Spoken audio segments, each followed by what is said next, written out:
That's a spinner. It's like rims on a car.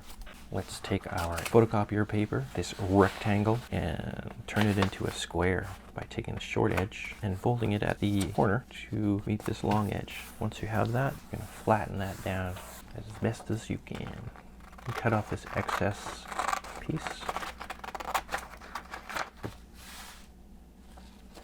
Now we're taking the long edge and folding it.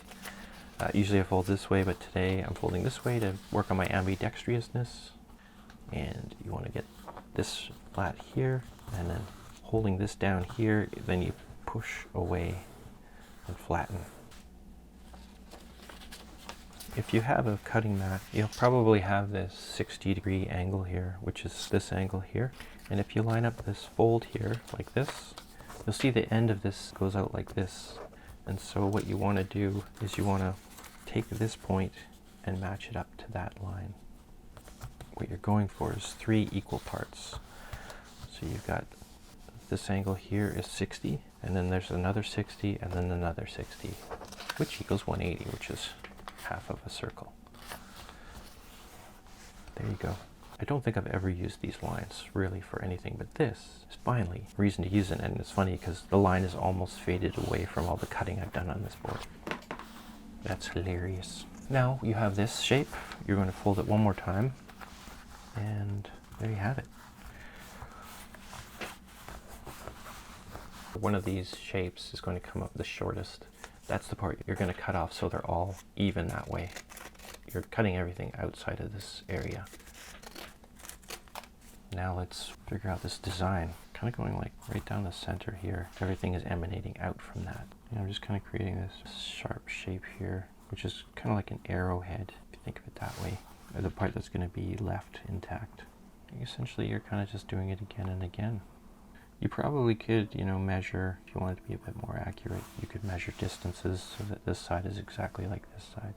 But I am not doing that, I guess. Ooh, that's an idea.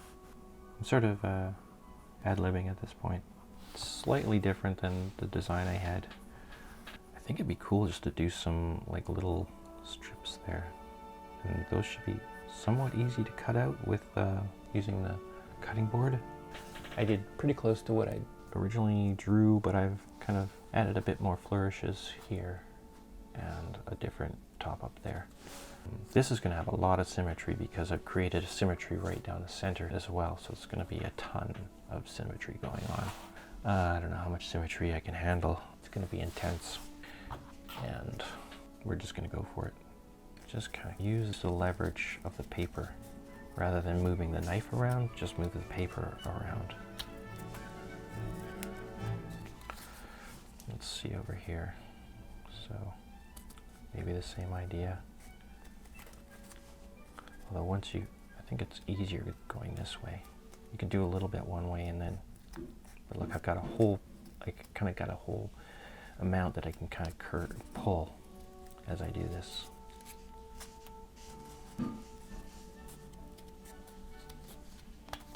There we go. Oh, look at all those teardrops. How sad. Or they're flower petals. Maybe not so sad. Everything doesn't have to be sad. Why not be happy? I mean, how can you not be happy when you're making snowflakes?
Yeah, so far, so good.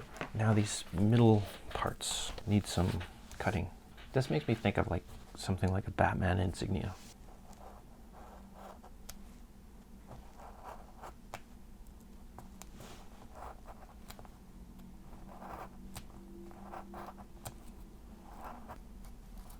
Oh, that's going rather well. I'm sorry if you can't see this.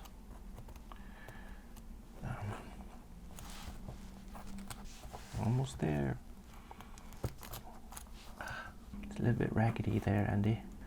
You're looking a little bit Andy. Yes, your raggediness.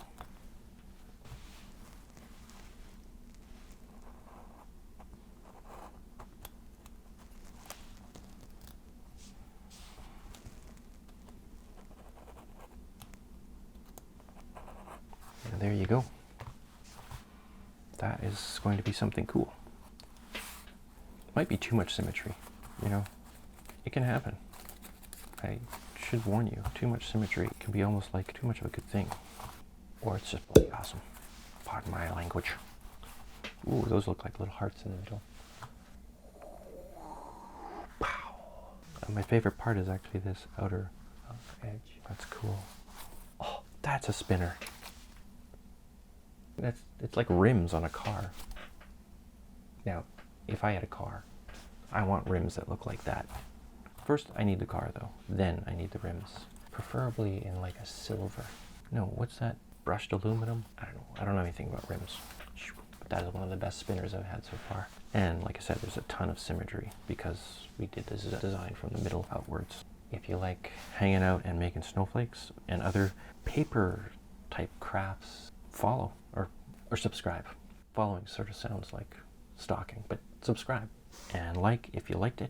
Leave comments. I know people say that all the time, but it would really help the YouTube channel and the algorithm and all that stuff so that YouTube knows that you're into this stuff and they'll send you more stuff like this.